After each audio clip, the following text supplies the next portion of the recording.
31,000 feet in the air, somewhere over 3 states I couldn't name, I watched a stranger reach across the aisle, lift the sealed tray with my name printed on the label, and calmly start eating my special order meal like she'd ordered it herself. "Excuse me," I said, my heart already pounding, "that's mine.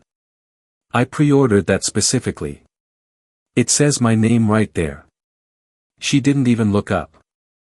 "Well, it's here now, and I'm hungry." The flight attendant probably just put it in the wrong spot. I opened my mouth to explain, really explain, but before I could get the words out, her face had already started to change. Her hand went to her throat. Her breathing turned sharp and shallow. And the woman who'd spent the last 2 hours of the flight complaining loudly about entitled passengers and special treatment was now staring at me in pure, dawning horror, because she had just eaten a meal packed with the exact allergen that could put her in a hospital bed within minutes. Hey everyone, welcome back to the channel. If this is your first time here, I share true stories about entitled people who cross the wrong line at the worst possible moment, and the karma that finds them in ways they never see coming. Today's story takes place 30,000 feet in the air, and I promise you, the ending is one of the most satisfying I've ever told. So settle in, and let's get into it. My name's Rachel, I'm 29, and up until 3 months ago, flying was one of the few things in life that genuinely relaxed me. Weird, I know, most people dread airports, but there's something about the ritual of it. Checking in early, watching the boards, that first sip of coffee at the gate. It's the closest thing to a pause button my chaotic job ever gave me. I have a severe tree nut allergy, the kind where a stray crumb in the wrong sandwich can mean an ER visit instead of a vacation. I've had it since I was 6, and by adulthood, managing it had become second nature. I always pre-order my meals days in advance whenever I fly anything longer than 2 hours, working directly with the airline's special meals team to make sure my tray is clearly labeled, sealed separately, and delivered exactly to my seat. That particular flight was supposed to be an easy one, a work trip to a conference, 5 hours in the air, an aisle seat I'd specifically requested for quick access to my bag in case I ever needed my EpiPen. I'd called ahead, confirmed my allergy-safe meal twice, and boarded feeling about as at ease as I ever do at 30,000 feet. I had no idea the woman 2 rows up, seat 14C, was about to turn my safest ritual into the most stressful flight of my life. Her name, as I'd later learn from the flight manifest and one very loud phone call she made before takeoff, was Cynthia Marsh, and within the first 15 minutes of boarding, half the cabin already knew her name too. She'd stormed onto the plane late, holding up the boarding line while she argued with the gate agent about her seat assignment, insisting her HOA status back home entitled her to priority boarding she clearly hadn't paid for. "I run an entire community," she kept repeating, loud enough for rows around her to hear. "Do you understand how many people report to me?" Once seated, she spent the taxi and takeoff loudly narrating her frustrations to no one in particular. The tray table wasn't clean enough, the seat back pocket was clearly used, the woman next to her had entitled toddler energy, despite traveling with a completely silent sleeping baby. By the time the flight attendants began the beverage service, at least 3 passengers around her had put in earbuds specifically to escape her running commentary. I didn't think much of her at first beyond mild second-hand embarrassment. I had no idea her sense of entitlement was about to collide directly with my allergy-safe tray. The first real friction came about 90 minutes into the flight, right as the meal cart rolled down the aisle. Cynthia flagged down the flight attendant serving trays and demanded to know why some people got their meals delivered early while she was still waiting. The attendant explained, politely, that certain passengers with dietary or medical requirements received their pre-ordered meals first, separately, to avoid cross-contamination issues. "That's ridiculous," Cynthia said, loud enough that I heard her from 2 rows back. "Everyone should get treated the same on a plane. I don't care what allergy card people play, this is favoritism." The attendant, to her credit, didn't engage. She simply nodded and continued down the aisle, delivering my tray to my seat exactly as promised, sealed, labeled with my name in bold black letters, with a bright red allergy alert sticker on the lid. I remember glancing at Cynthia as the attendant walked past her seat back toward the galley to grab regular meals for the rest of the cabin. Cynthia's eyes followed my tray the entire way to my seat, her expression unreadable, before she turned back to her phone with a tight, irritated jaw. I had no idea that brief moment of resentment was about to turn into something far more dangerous than an argument about boarding priority. I set my tray down on my tray table, unbuckled to head to the restroom before eating, a habit of mine, since the line always gets long right after meal service starts, and asked the woman beside me, a kind retiree named Pat, to keep an eye on my seat for a moment. When I came back less than 4 minutes later, my tray was gone. Not knocked over. Not spilled.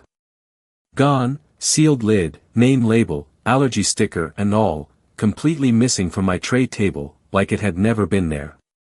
Pat looked just as confused as I felt.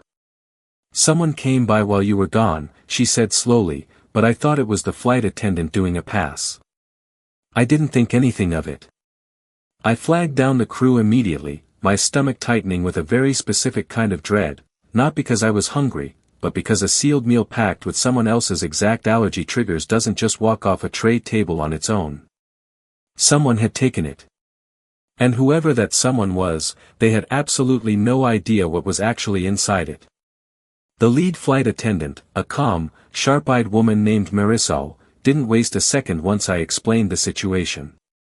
On a plane, at altitude, with a passenger's specially prepared allergen-safe meal missing, the concern isn't just etiquette, it's a genuine safety issue, because that tray had been separated from the rest of the meal cart specifically to avoid cross-contamination with common allergens like nuts, and now it was unaccounted for. Marisol immediately radioed the rest of the crew and began quietly walking the aisle, checking tray tables row by row under the guise of routine service. It didn't take long.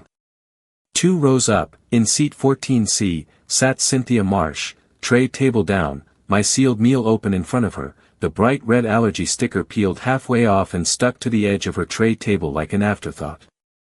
Marisol crouched slightly beside her seat, voice low and professional. "Ma'am, can I ask where you got that meal?" "It was just sitting there," Cynthia said, mouth still half full, gesturing vaguely. "I figured it was extra." Marisol's expression didn't change, but I watched her eyes flick to the ingredient label stapled to the outside of the container, the one listing, in bold capital letters, the specific tree nut compound baked directly into the dish's sauce, prepared that way intentionally because it was, in fact, my meal, made according to my dietary profile, which happened to require nut-based protein since I have zero allergy to nuts myself, but the container also carried a second sticker, one Marisol now read aloud for the whole row to hear. "Ma'am, this meal was specifically prepared for a passenger with a documented tree nut allergy on file, meaning it contains concentrated nut protein specifically because the passenger it belongs to isn't allergic to nuts. Are you allergic to tree nuts?" Cynthia's face went from irritation to confusion to sheer panic in the span of about 3 seconds. Wait, what? Whose meal is this?" "Mine," I said, stepping into the aisle, my voice steadier than I expected. "I have a severe tree nut allergy. That meal was made specifically with extra nut protein because I can't have any of the standard cross-contaminated options. I ordered it 3 days ago. It has my name on the lid." Cynthia's hand went to her throat almost instinctively, though at that point it was pure fear rather than reaction. I'm allergic to almonds," she said, quieter now, the confidence draining out of her voice for the first time since boarding. "Badly." Marisol was already moving, calm but fast, radioing ahead for the plane's onboard medical kit and asking over the intercom if any medical professionals were aboard.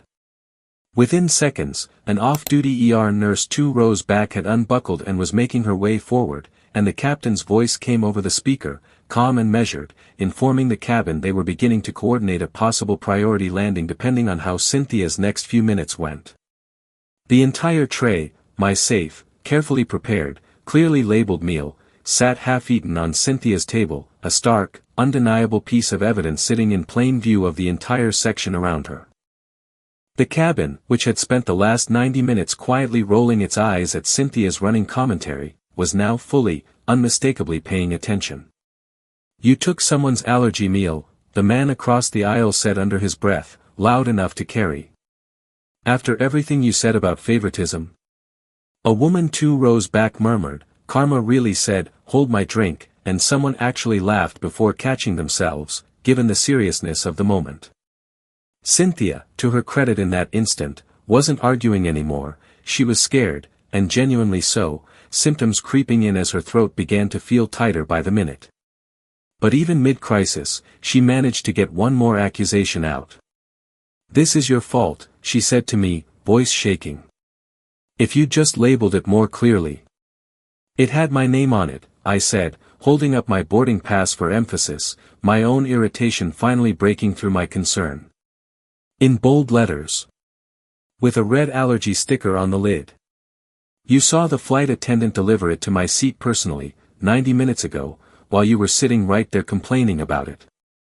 The ER nurse crouched beside Cynthia, checking her breathing, asking calm, practice questions, while Marisol retrieved the plane's emergency epinephrine kit and confirmed with the captain that Cynthia's reaction, while frightening, appeared to be moderate rather than severe, manageable with on-board treatment and close monitoring rather than requiring an emergency diversion, though the captain kept the option open just in case.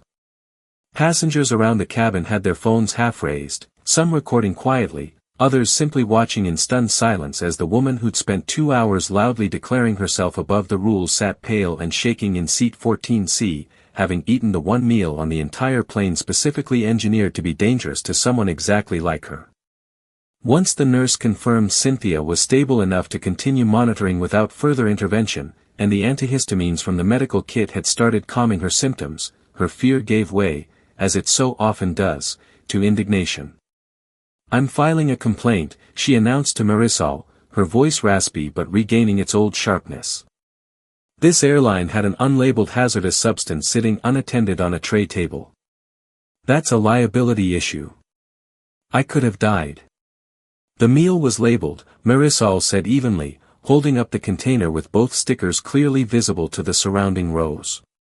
"Twice. It was also delivered directly to a specific seat, not left unattended. It went missing from that seat while its owner briefly stepped away, which several passengers around her have already confirmed." Cynthia wasn't finished. She turned her retaliation toward me instead, insisting loudly that I should have watched my food more carefully and that this was somehow still my fault for having such a severe reaction to something so common. She threatened, between raspy breaths, to contact the airline directly, to leave reviews, to make sure people knew how this airline treated allergy liability. What she didn't seem to realize, in the heat of her own humiliation, was that every word of her tirade, the boarding argument, the loud commentary about favoritism, the moment Marisol found her mid-bite with my tray in front of her, had already been captured by at least 4 different passengers' phones, plus the crew's own incident report, which Marisol was filling out in real time. The poetic justice arrived in layers, each one landing a little harder than the last. First came the captain's announcement, calm and matter-of-fact, informing the cabin that due to a medical incident, the flight would be met by paramedics on arrival as a precaution, meaning Cynthia would be escorted off the plane first, ahead of every single passenger she'd spent the flight lecturing about boarding priority and favoritism, except this time it was an ambulance crew waiting for her at the jet bridge instead of a boarding line. Second came the airline's official incident report, which Marisol confirmed would include Cynthia's own admission, captured on record, that she had knowingly taken a tray clearly marked with another passenger's name and a visible allergy warning sticker, believing rules simply didn't apply to her. Third, and most satisfying of all, came roughly 6 weeks later, when I received a call from the airline's customer relations department, not to apologize on my behalf, but to inform me that Cynthia Marsh had been formally banned from booking future flights with the airline following a review of the incident, citing a violation of safety protocol serious enough to warrant permanent restriction.